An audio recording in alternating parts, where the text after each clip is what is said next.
नमस्कार, मैं चुनचुन कुमार। स्वागत है झारखंडी हिंदी न्यूज पर। चलिए जानते हैं आज की छोटी बड़ी सभी महत्वपूर्ण खबरों को। झारखंड चैम्बर ऑफ कॉमर्स ने की अपील, राज्य में 10,000 छोटे बड़े उद्योग बंद पड़े हैं, सरकार इनकी सूद ले। राज्य में सरकार के खजाने की स्थिति पर झारखंड चैम्बर ऑफ कॉमर्स ने चिंता व्यक्त की है। कहा कि राज्य बनने के प्रारंभिक 4 सालों तक सरप्लस बजट के कारण झारखंड की खास पहचान थी, लेकिन पिछले 2 साल से उत्पन्न वित्तीय संकट चौंकाने वाले हैं। चैम्बर अध्यक्ष कुणाल अजमानी ने कहा कि लॉकडाउन में 6 माह तक उद्योग धंधे बंद थे। जब तक राज्य सरकार प्रोत्साहित नहीं करेगी तब तक प्रदेश में अर्थव्यवस्था की स्थिति ठीक नहीं होगी। उन्होंने कहा कि वर्तमान में लगभग 10,000 छोटे बड़े उद्योग बंद पड़े हैं या बंदी के कगार पर हैं। हम नए उद्योग लगाने की बात करते हैं, किंतु सरकार को यह समझना होगा कि जब तक पूर्व में स्थापित उद्योग जीवित नहीं होंगे तब तक नए निवेश की संभावनाएं विकसित नहीं होगी।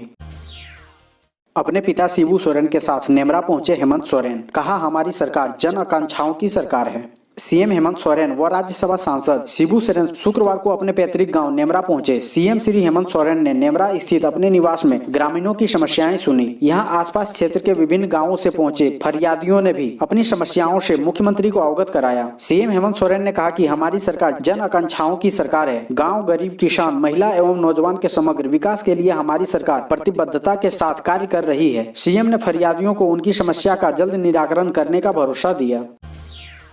चीफ जस्टिस के करकेट में चल रही गाड़ियां आपस में टकराई, 2 जवान घायल। झारखंड उच्च न्यायालय के मुख्य न्यायाधीश डॉक्टर रवि रंजन के करकेट में चल रही गाड़ियां कोडरमा जिले के तिलैया थाना क्षेत्र के महतो आहार के पास आपस में टकरा गई। घटना में चीफ जस्टिस के स्क्वाड वाहन के 2 जवान घायल हो गए, जबकि एक जवान को मामूली रूप से चोट आई है। जानकारी के अनुसार मुख्य न्यायाधीश रांची से पटना जा रहे थे। इसी क्रम में महतो आहार के पास चीफ जस्टिस के करकेट में चल रही स्पेयर गाड़ी और स्कॉट कर रही जिप्सी आपस में टकरा गई।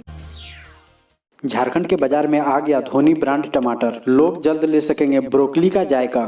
ऐसा लगता है कि टीम इंडिया के सबसे सफल कप्तान और झारखंड की शान महेंद्र सिंह धोनी ने इंटरनेशनल क्रिकेट को अलविदा कहने से पहले ही अपने रिटायरमेंट के बाद की प्लानिंग कर ली थी। आपको जानकर आश्चर्य होगा कि रांची के माही यानी महेंद्र सिंह धोनी के ब्रांड की सब्जी लोकल मार्केट में आ गई है। धोनी ब्रांड टमाटर बाजार में खूब बिक रहे हैं। 2 महीने बाद धोनी ब्रांड की ब्रोकली की सब्जी भी लोग खा सकेंगे। धोनी ब्रांड टमाटर 40 रुपए किलो की दर से बाजार में बिक रहे हैं। धोनी के रांची स्थित 43 एकड़ के फार्म हाउस में इस साल 3 एकड़ क्षेत्र में टमाटर उगाए गए हैं। जेल से बाहर आएंगे या पूरी करनी होगी सजा, फैसला अब 11 दिसंबर को। जानिए क्यों टली सुनवाई। चारा घोटाले में सजा काट रहे बिहार के पूर्व सीएम व राजद सुप्रीमो लालू प्रसाद यादव की जमानत याचिका पर शुक्रवार को झारखंड हाई कोर्ट में सुनवाई टल गई। जस्टिस अपरेश कुमार सिंह की अदालत में जमानत पर सुनवाई के लिए अपील याचिका सूचीबद्ध थी। अब 11 दिसंबर को इस मामले में अगली सुनवाई होगी। चारा घोटाला से जुड़े 3 अन्य मामले में उन्हें पहले ही जमानत मिल चुकी है। दुमका कोषागार से अवैध निकासी मामले में लालू प्रसाद यादव की ओर से हाईकोर्ट में जमानत याचिका के लिए याचिका दायर की गई है। वायरल कॉल और बिहार की राजनीति में भूचाल के बाद लालू यादव को करना पड़ा शिफ्ट। जिस नंबर से फोन हुआ उसकी जांच जारी। वायरल कॉल और बिहार की राजनीति में भूचाल के बाद राष्ट्रीय जनता दल के सुप्रीमो और चारा घोटाला मामले की सजा काट रहे बिहार के पूर्व मुख्यमंत्री लालू प्रसाद यादव को आखिरकार फिर से पेइंग वार्ड में शिफ्ट करना पड़ा। उन्होंने जिस नंबर से बिहार के निर्वाचित विधायकों को फोन किया था उस नंबर की जाँच भी शुरू हो गई है। सांसद पीएन सिंह को जान का खतरा, सुरक्षा बढ़ी। धनबाद के भाजपा सांसद पशुपतिनाथ सिंह को जान का खतरा है। यह खतरा किससे है यह तो स्पष्ट नहीं है, लेकिन जिला पुलिस की तरफ से सांसद को अपने धनसार स्थित आवास पर सीसीटीवी लगाने को कहा गया है। साथ ही सुरक्षा बढ़ा दी गई है। उनके अंगरक्षकों को सार्वजनिक कार्यक्रमों के दौरान सांसद को सुरक्षा घेरे में रखने को कहा गया है। धनसार थाना के एएसआई संगीता साहू ने सांसद के अंगरक्षक को 20 नवम्बर को फोन पर इसकी सूचना दी थी। झारखंड में दिख रहा चक्रवाती तूफान निवार का असर, आईएमडी ने जताई बारिश की संभावना। तमिलनाडु में आए चक्रवाती निवार तूफान का असर रांची सहित पूरे झारखंड में दिख रहा है। शुक्रवार से ही बादल छाए हैं, साथ ही कहीं कहीं बूंदाबूंदी भी हुई है। बादलों से तापमान में ज्यादा गिरावट नहीं आई है। वहीं मौसम विभाग ने 5 दिनों के पूर्वानुमान में कहा है कि झारखंड के उत्तरी मध्य जिलों में हल्की दर्जे के बारिश देखने को मिल सकती है और 28, 29 और 30 अगले 3 दिन मौसम झारखंड में शुष्क रहेगा। साथ ही 27 तारीख को हल्के दर्जे की बारिश देखने को मिल सकता है और 27 तारीख से न्यूनतम तापमान 2 से 3 डिग्री की गिरावट मिल सकती है। रिम्स डेंटल कॉलेज में 9 विभागों में 32 ट्यूटर के पद पर मांगे आवेदन, 5 को इंटरव्यू। रिम्स के डेंटल कॉलेज में ट्विटर पद पर नियुक्ति के लिए आवेदन मांगे गए हैं। कुल 9 विभागों के लिए 32 पद पर ट्विटर की बहाली होगी। डेंटल में पोस्ट ग्रेजुएट डिग्री प्राप्त चिकित्सक इस पद के लिए अप्लाई कर सकते हैं। रिम्स की वेबसाइट से एप्लीकेशन फॉर्म डाउनलोड कर इसे स्पीड पोस्ट या प्रत्यक्ष रूप से रिम्स के निदेशक कार्यालय में जमा कर सकते हैं। रिम्स के नवनियुक्त निदेशक डॉक्टर कामेश्वर प्रसाद ने बुधवार को उस आवेदन की विज्ञापन निकाली है। वहीं आगामी 5 दिसंबर को सभी विभागों के 32 पद के लिए साक्षात्कार निर्धारित की गई है। बिहार व पूर्वांचल के यात्रियों को राहत, 31 दिसंबर तक चलेगी मौर्य एक्सप्रेस। बिहार और पूर्वांचल के यात्रियों के लिए जरूरी खबर, रेलवे ने मौर्य एक्सप्रेस के फेरे बढ़ा दिए हैं। गोरखपुर से हटिया के बीच धनबाद और बोकारो होकर चलने वाली ट्रेन अब 31 दिसंबर तक चलेगी। गोरखपुर से चलने वाली मौर्य एक्सप्रेस में शुक्रवार से दिसंबर के लिए टिकटों की बुकिंग भी शुरू हो गई है। सेकंड सीटिंग से सेकंड एसी तक में पर्याप्त सीटें खाली है, जिन्हें अभी आसानी से बुक कराया जा सकता है।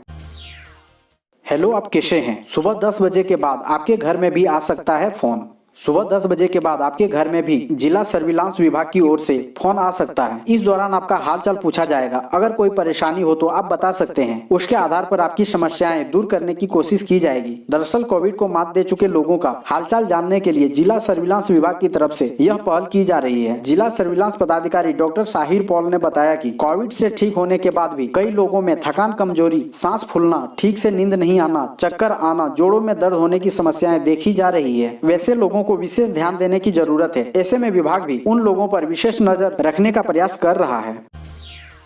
इस बार बदल सकता है इंजीनियरिंग व मेडिकल परीक्षा का पैटर्न। सभी बोर्ड अपने पाठ्यक्रमों में कटौती कर रहे हैं। सिर्फ यही नहीं, परीक्षा प्रक्रिया को भी सरल बना रहे हैं ताकि छात्रों को परेशानी ना हो। राष्ट्रीय परीक्षा एजेंसी भी इस दिशा में कदम बढ़ा सकती है। इसके संकेत केंद्रीय शिक्षा मंत्री रमेश पोखरियाल निशंक ने दे दी है। शिक्षा मंत्री ने गुरुवार को आयोजित बैठक में ये संकेत दिए थे। इस बैठक में शिक्षा मंत्री ने कहा था कि वर्तमान परिस्थिति में मूल्यांकन के बाद प्रतियोगी परीक्षाओं के लिए नए पाठ्यक्रम व पैटर्न के साथ एनटीए आएगी। यानी स्पष्ट है कि जब विभिन्न बोर्ड अपने कोर्स में कटौती कर चुके हैं, परीक्षा पैटर्न तक में बदलाव कर चुके हैं, तो ऐसे में एनटीए को इस दिशा में कदम बढ़ाना होगा। सिर्फ यही नहीं, अगले वर्ष इंजीनियरिंग व मेडिकल की परीक्षा कैसे हो, इस पर छात्रों, शिक्षकों व अभिभावकों से राय भी लिया जाएगा।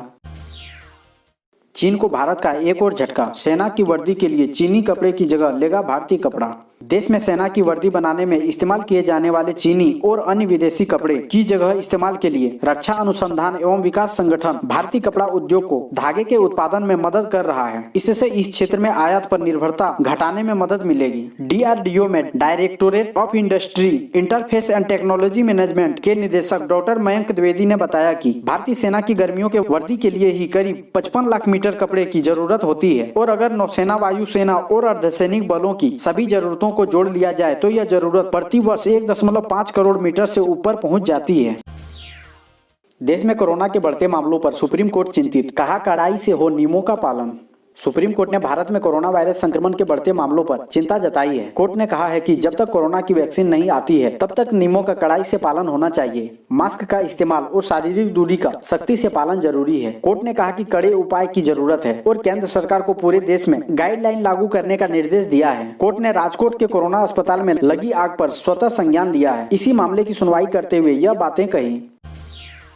देश में कोरोना वैक्सीन की तैयारियों का आज जायजा लेंगे पीएम मोदी। पुणे, अहमदाबाद और हैदराबाद का दौरा करेंगे। देश में कोरोना महामारी की संकट तेजी से बढ़ रहा है। ऐसे में कोरोना वैक्सीन से सभी को उम्मीदें हैं। इस बीच प्रधानमंत्री नरेंद्र मोदी आज देश में कोरोना वैक्सीन की तैयारियों की समीक्षा करेंगे। इसको लेकर वह शनिवार को देश में कोरोना वैक्सीन के 3 बड़े केंद्रों पुणे, हैदराबाद और अहमदाबाद का दौरा करेंगे।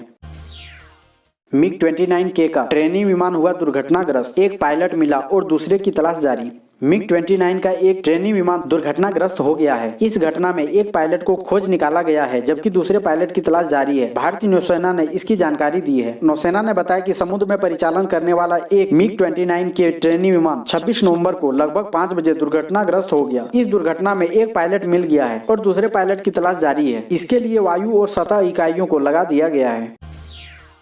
मिशन 1 मिलियन माइल्स की डीसी ने की औपचारिक शुरुआत। उपायुक्त छवि रंजन ने मिशन 1 मिलियन माइल्स अभियान की औपचारिक शुरुआत की। रांची जिले के 1 दर्जन से अधिक सामाजिक संगठनों के प्रतिनिधियों की मौजूदगी में एकजुट प्रयास से जरूरतमंदों के चेहरे पर मुस्कान लाने के सामूहिक संकल्प के साथ इस मुहिम की शुरुआत की गई। रांची परिसदन में सादगी पूर्वक आयोजित इस कार्यक्रम में उपायुक्त ने सभी सहभागी संस्थाओं को साधुवाद देते हुए उनका स्वागत किया। साथ ही जिले के अन्य संगठनों एवं आम नागरिकों से भी अपील की कि वे इस नेक मुहिम में स्वेच्छा रूप से सहभागी बने। बैंकों का हुआ निजीकरण तो जाने क्या करेंगे बैंक कर्मी, आम जनता को भी होगी परेशानी।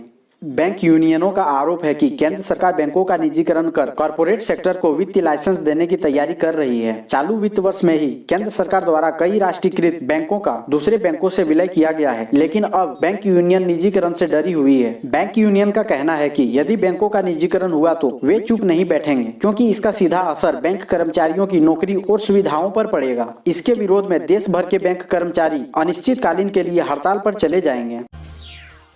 साक्ची में बन रहा कोरोना वैक्सीन सेंटर, पहली बार 7,500 लोगों को मिलेगा टीका।